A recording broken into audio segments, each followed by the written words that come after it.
amigos, Happy Wednesday. Mi nombre es Mati Hernández y hoy, como es miércoles le cuento una historia de crimen y mientras tanto me maquillo. Y si son nuevos por aquí en este canal y no saben de qué estoy hablando, este tipo de videos que hago todos los miércoles, me siento aquí con un cafecito frío a contarle una historia de crimen que ha pasado de la vida real mientras me maquillo. Si les gusta este tipo de combinación, que no es nada común, está en el lugar indicado y les invito a que se suscriban. Normalmente le digo a este tipo de videos Mystery Make and Crime, pero este título lo tiene la pionera de este tipo de videos y quiero algo diferente para este canal, quiero algo original y me gustaría, todavía no he llegado al nombre indicado y me gustaría que ustedes me ayudaran para darle un nombre a este tipo de video. Vamos a comenzar con la historia de hoy, que se trata sobre Darlene Routier. Darlene Peake, que es su nombre de soltera, nace el 4 de enero de 1970 en Pensilvania,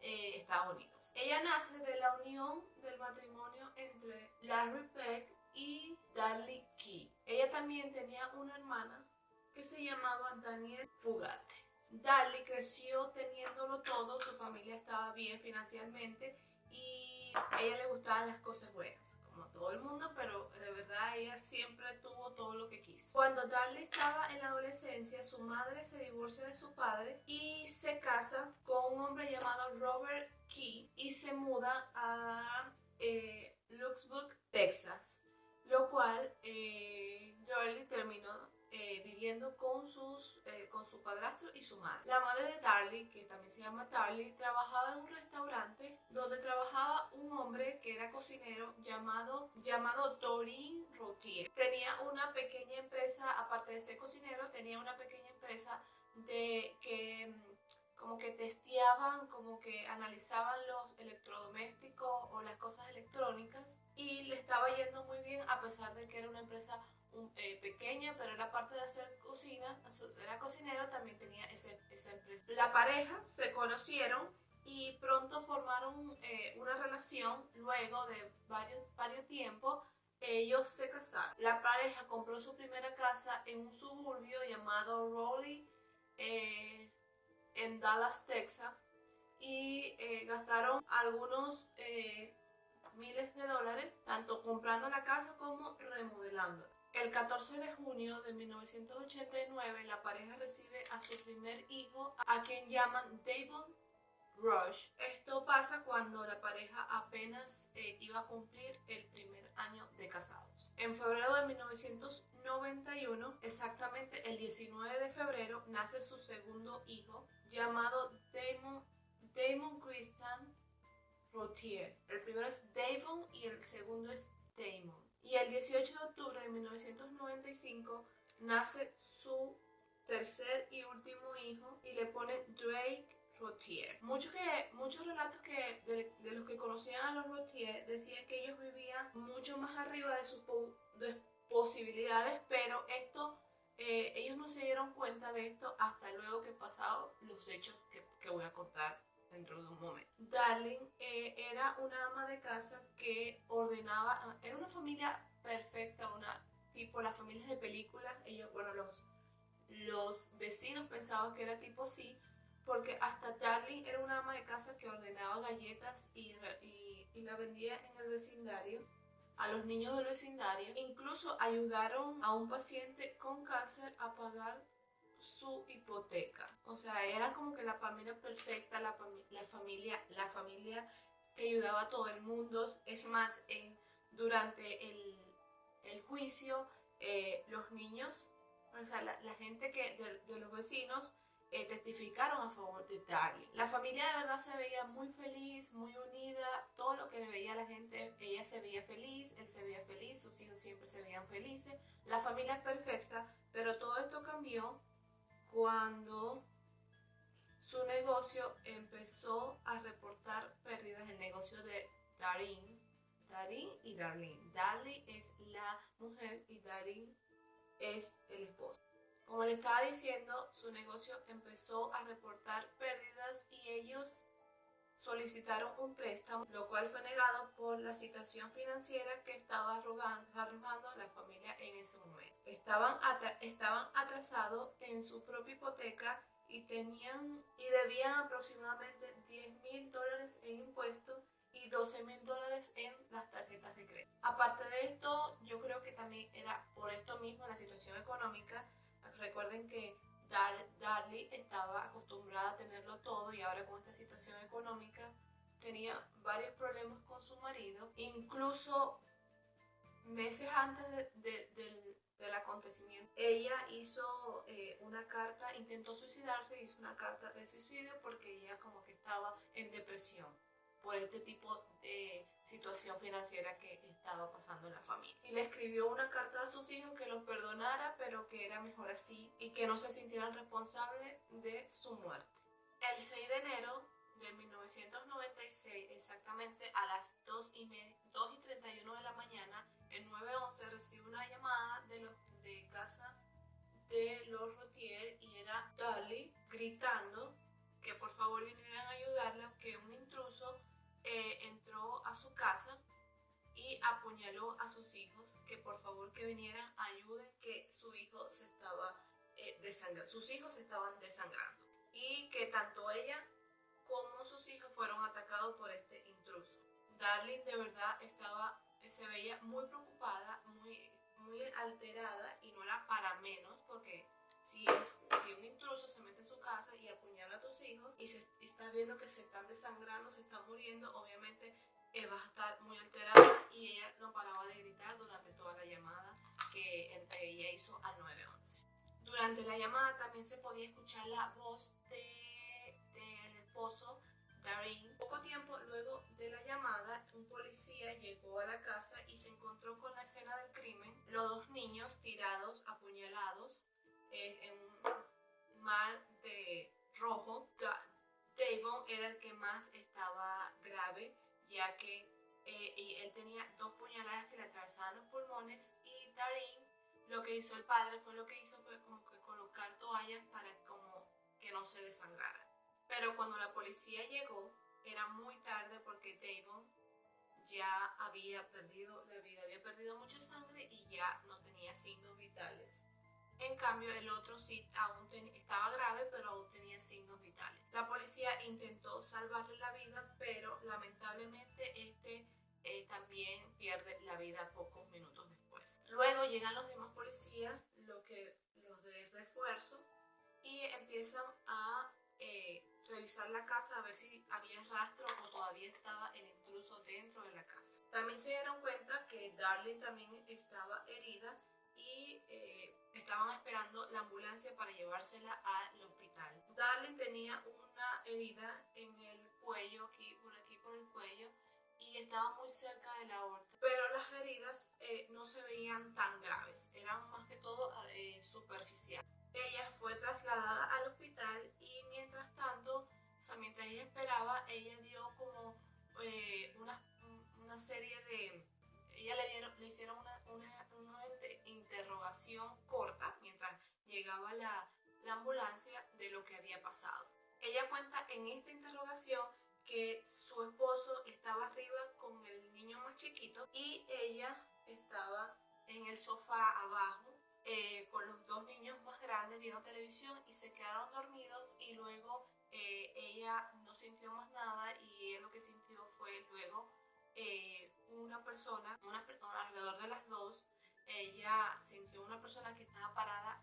Al ver que ya el hombre se había ido, ella lo primero que busca es a sus hijos y se da cuenta que sus hijos estaban heridos, tirados en el suelo, apuñalados, y ella decide empezar a gritar y llamar a su esposo y luego es que ella llama al 911, que es lo que ya le había contado, todo lo que le había contado, y por eso llegó la policía y empezaron la interrogación. Aunque Darlie dice que por la oscuridad no pudo identificar a la persona, dice que era un hombre alto, blanco, con cabello de largo hasta los hombros y tenía una gorra. Eso era lo único que ella pudo identificar porque de verdad dice que la luz estaba apagada. Luego de esto ella fue trasladada hacia el hospital y la policía siguió buscando pistas que dieran con la persona que había hecho este crimen, si había alguna pista, alguna huella o por los alrededores a ver si podían encontrar a la persona que hizo esto. Una de las ventanas que estaba por el garaje, la tela antimosquito estaba cortada con algo que podía ser un cuchillo. Se dieron cuenta también que podía ser una posibilidad de que esta tela fuera cortada, aparte del cuchillo, fuera cortada desde afuera. Después de 4 días en el hospital, Darling fue dada de alta y empezó a dar más detalles, agregar más detalles en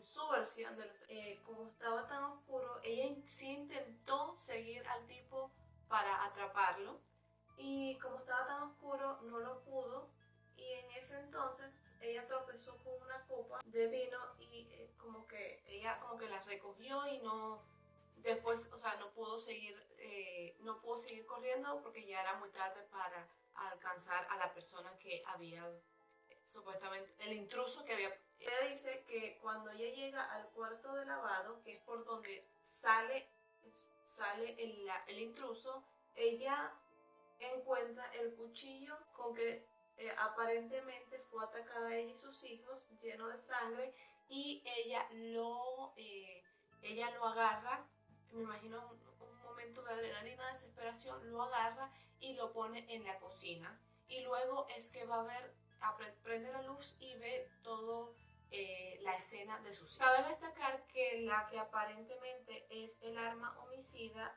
pertenece a la familia Routier. El cuchillo pertenecía a la casa, a la familia Routier. También en su segunda declaración ella dice que cuando ella estaba llamando al 911 aún no se había dado cuenta de que ella estaba también herida, hasta que empieza a salpicar sangre, se da cuenta de que ella también está herida. Mientras ella le estaba dando cristiana sepultura a sus hijos, el último adiós a sus hijos, la policía también había contratado un experto en escenas del crimen para investigar la casa y pudiera ayudarlos a encontrar a la persona que había hecho este acto tan horrible.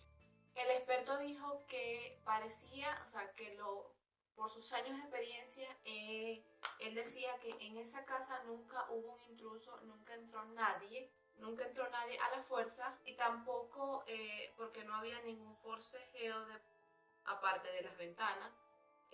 No había nada que indicara que hubiera un intruso, y que está muy raro. Tampoco el intruso supuestamente tampoco tenía un motivo, ya que ni siquiera se llevó las joyas de Darling que estaban en la cocina, ya que ese día en la noche ella la estaba arreglando y las dejó en la cocina. Así que estaban muy visibles para el supuesto intruso ver si llegó a ir por un robo y el robo salió mal.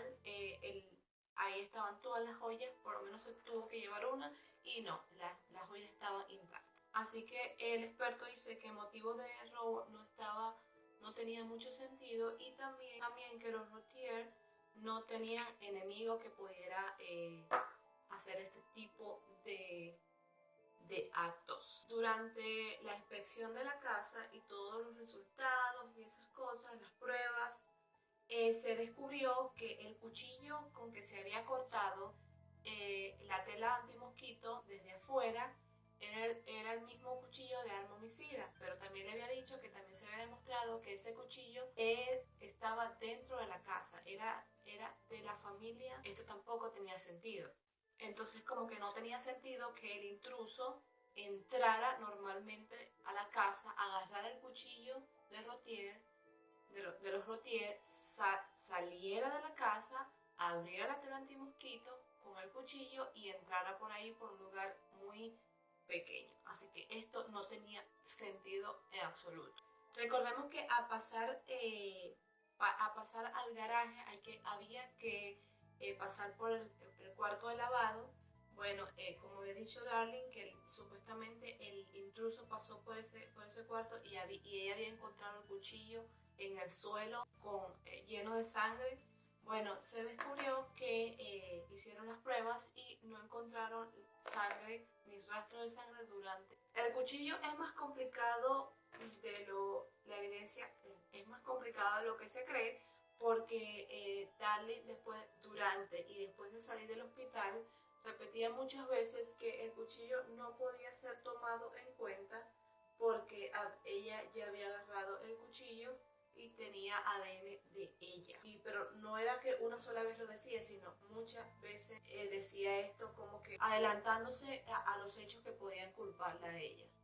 Cuando estaban examinando el cuchillo se encontraron sangre de Darlie y de Damon, pero era extraño porque de Damon no se encontró sangre y era muy extraño porque si fue el mismo cuchillo con que habían apuñalado a los dos niños y a ella, como no había sangre de Damon. En el cuchillo, como era de la casa, había sangre de muchos integrantes de la casa. Encontraron huellas de Darin, el esposo, y era obvio, pero eran como que unas huellas parcialmente. Es decir, parcialmente quiere decir que como era un cuchillo de la casa, obviamente se iban a encontrar huellas de los integrantes de la casa, ya como que viejas, no durante el ataque. Esa gente sabe cuándo se hacen pruebas de eso. Se encontró ADN en el cuchillo de la hermana de Darlie, que es Danielle Fugate.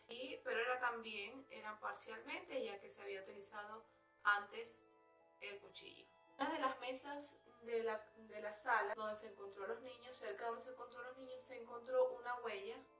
Y esta huella, aunque no estaba completa, la llevaron a examinar a ver de quién era y por lo menos lograron decir que esta huella no era ni de Darin, el esposo, menos de los niños, porque la huella era muy grande para ser de niño, aunque no estuviera completa. La huella estaba llena de sangre y tampoco era de la hermana. Podía ser de Darling, la esposa, pero esto no se logró, ya que la policía dijo que los expertos dijeron que no podían examinar la huella 100% porque esta huella no estaba completa y no podía arrojar un resultado al 100%. También otra huella que encontraron fue una huella en el recibidor de la casa.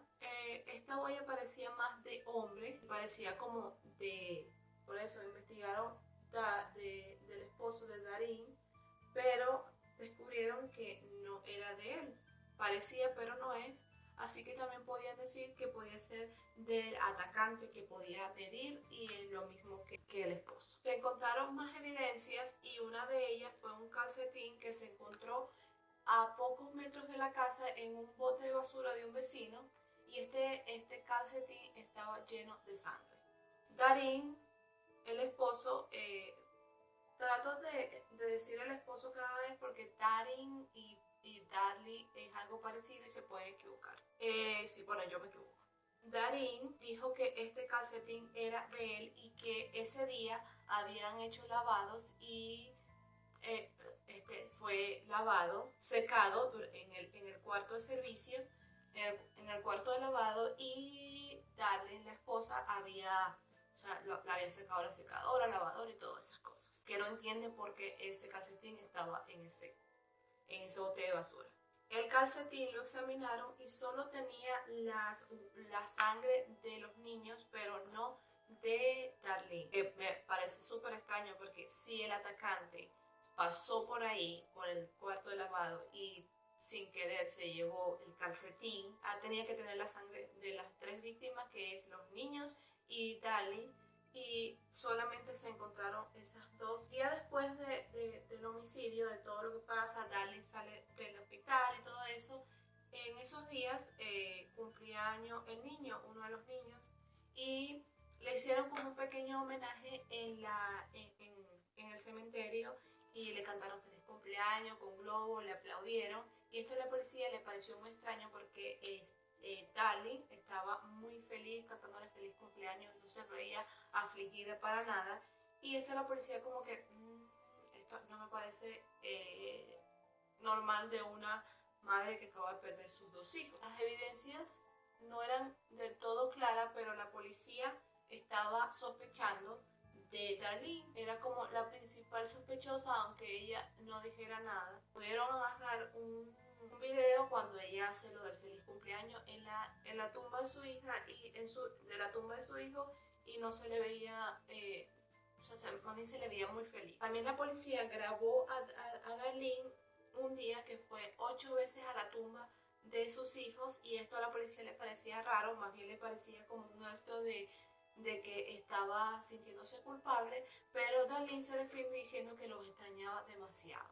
Ella le extrañaba demasiado y que no le veía nada de raro que una madre extrañara a sus hijos y fuera, así sea, 8 veces al día a visitar la tumba de sus hijos. Y que ella, cuando el video que le grabaron supuestamente feliz, ella dice que no estaba feliz, pero que su hijo estaba muy feliz, muy emocionado de que iba a cumplir 5 años, y ella quiso homenajearlo de esta manera, recordándolo feliz. Las enfermeras también defendieron a Darlene diciendo que durante la estancia que estuvo en el hospital ella se veía muy afligida, muy consternada por la pérdida de sus 2 hijos, y que se veía una madre, o sea, normalmente reaccionaría así, que no vieron nada extraño, que más bien estaban, pobrecita, acaba de perder a sus hijos, y ella demostraba una eterna tristeza. Pero a pesar de esto, la policía seguía creyendo que tuviera nada más pruebas circunstanciales de que fue Darlene y nada más sea sospechosa.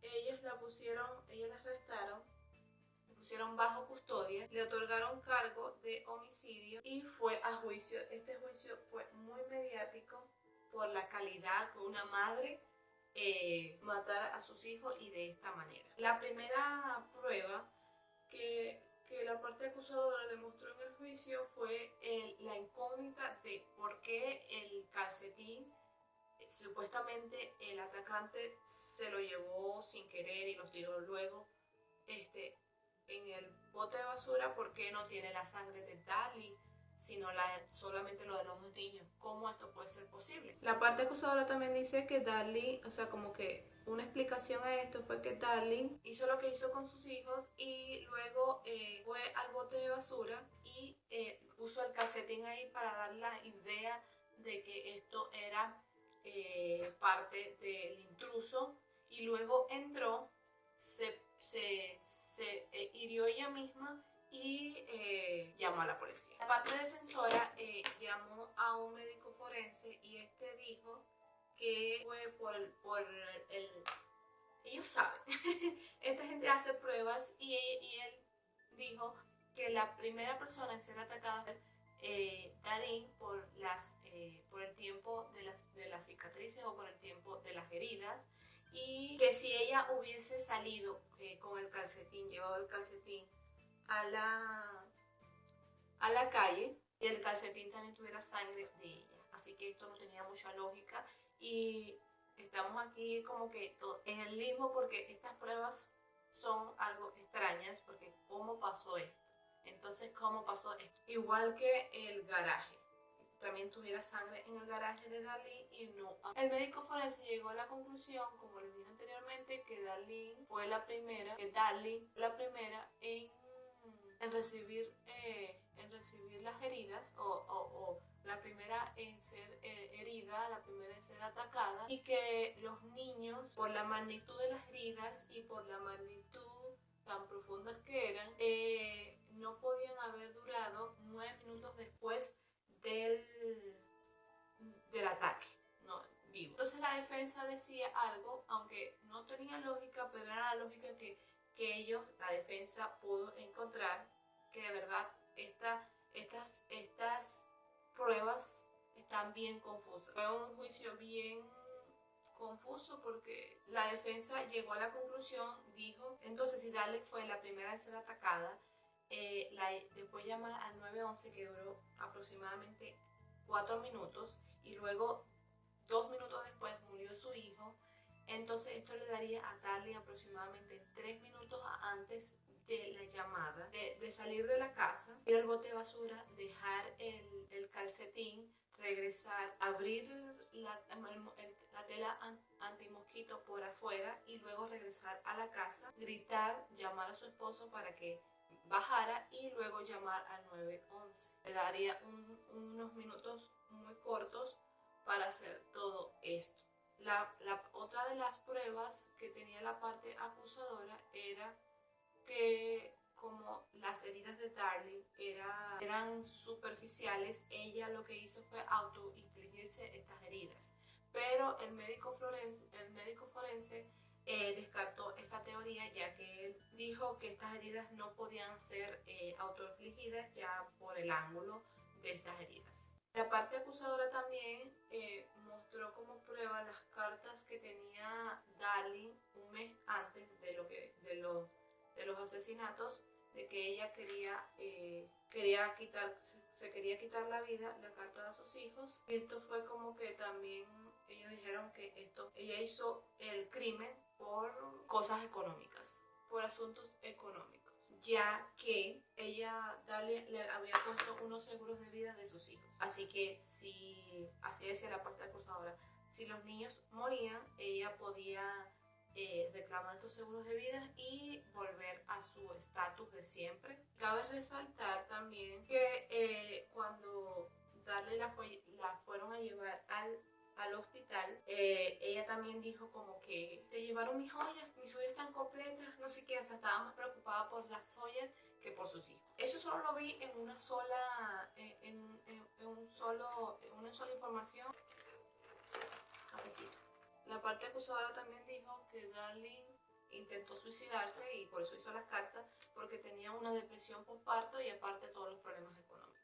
Pero todas estas pruebas eran circunstanciales, ya que no había una prueba real que dijera si ella lo hizo por esto, sino la parte acusadora estaba buscando pruebas donde, o sea, hasta debajo de las piedras, cualquier cosita. La parte acusadora utilizó el mismo forense que la defensa y hizo que el forense dijera en el tribunal, examinara, mejor dicho, las salpicaduras, la sangre que tenía Darlie en la ropa que llevaba el día de los crímenes, y el médico forense comprobó que esta sangre no era de Darlie sino de los niños, y que este tipo, con lo que he visto, pocos casos que vi, me he dado cuenta que la sangre habla. La sangre sale y te puede decir cómo pasaron las cosas. Así que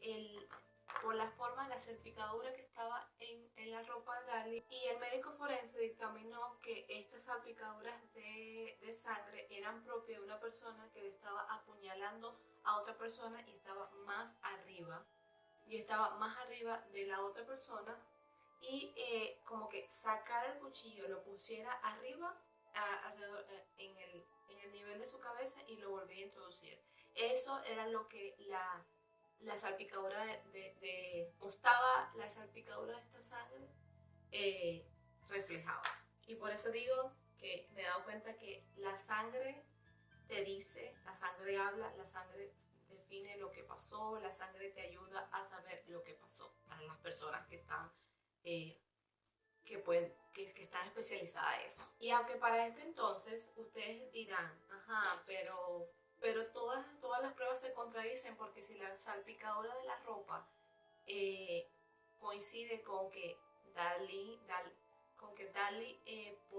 podía haber matado a sus hijos, podía haber apuñalado, pero las heridas no eran autoinfligidas, ¿qué es lo que estaba pasando? También dijeron la parte acusadora y presentaron al jurado como que la final para completar todas las evidencias.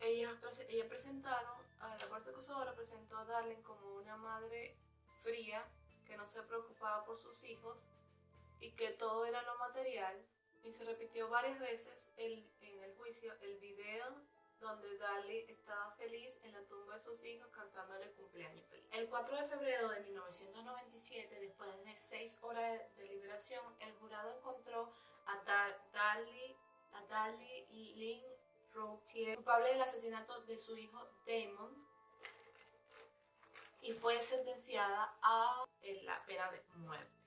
Por su hijo Damon no hubo un juicio, ya que el jurado dijo que como ya tenía una sentencia que era la pena de muerte, ya no había que hacer otro juicio. Darlie fue sentenciada a la pena de muerte a través de la inyección letal. Muchas personas pensaron que esta sentencia era muy ruda, too much, porque todas estas pruebas eran circunstanciales y no había una prueba física que pudiera decir ella fue, y que la sentencia fue demasiado severa. Y otras personas también piensan que ella es 100% culpable.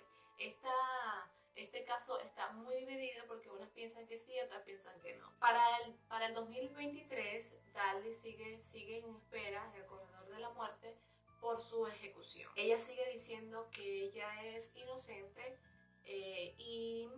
ella puede seguir, ella ha apelado muchas veces y puede seguir apelando porque no hay ninguna fecha de ejecución para ella. Al igual que ella dice que es inocente, su esposo Darin, sigue pensando que ella es inocente. En el 2011, Darling y Darlie se divorcian por acuerdo mutuo porque no había, o sea, ella estaba como que estaba en el limbo este matrimonio y ella quería como que Darlie rehiciera su vida y Darin también quería rehacer su vida. Así que él ya está libre para rehacer su vida y ella sigue esperando en el corredor de la muerte, pero él sigue creyendo que su ex esposa o su esposa sigue siendo inocente. En el 2008 y en el 2014 los abogados de Darlie solicitaron una prueba de análisis de ADN para tanto la huella como otras cosas, analizarla, y este juez se lo concedió y aún siguen esperando fecha para que hagan las pruebas de los análisis de ADN de esta huella, con la esperanza de que pueda encontrar un resultado positivo para ella y pueda salir y no seguir esperando en la cárcel. En el 2023, solo esto lo pude encontrar en un solo artículo. En el 2023, su hijo más pequeño, Drake, sufre de leucemia y vive cerca de su padre. Así que este es el caso de Darlie Routier. ¿Qué opinan ustedes? ¿Se creen culpable, la creen culpable o inocente? Yo digo que ella es culpable, pero esa es mi opinión. ¿Qué piensan ustedes? Y como les dije anteriormente, todo este juicio fue muy confuso, fue todas pruebas circunstanciales, todas las pruebas se contradecían entre sí, así que muchas cosas no se aclararon. Siento que este juicio tenían que haber buscado más pruebas, digo yo pues, pero ellos lo que saben. Así que no se diga más, déjenme abajo en los comentarios qué opinan ustedes de este caso y nos vemos en un próximo video. No se olviden darle like a este video y compartir con sus amigos. Bye.